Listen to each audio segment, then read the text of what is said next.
বন্ধুরা নমস্কার, তোমরা সব ভালো আছো? আমি ভালো আছি। চলো আজকে আমি আর মাছের ঝোল করব, আলু দিয়ে, আলু টমেটো দিয়ে আর মাছের ঝোল করব। প্রথম থেকে শেষ পর্যন্ত দেখবে। চলো আর মাছ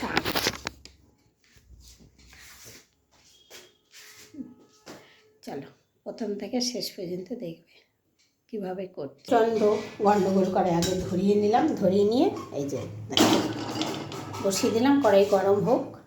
এই যে দেখো কড়াই গরম হয়ে গেছে, আমি তেল ঢেলে দিচ্ছি মাছ ভাজার জন্য। তেলটা গরম হোক।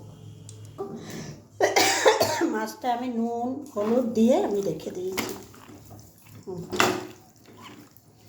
এই মাছটা কিন্তু প্রচুর ফাটে জানো বন্ধুরা, ঠাস ঠাস করে ফাটে। ভাজতে গেলে ঢাকা দিয়ে ভাজতে হবে। আর মাছ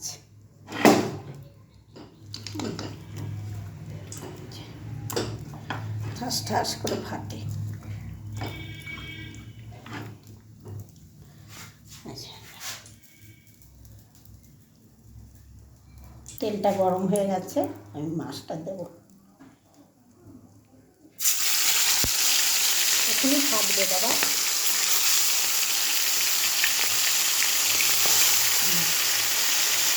মাছের 3 কিছু ভাজা হয়, তারপর পরে দেবো বেশি।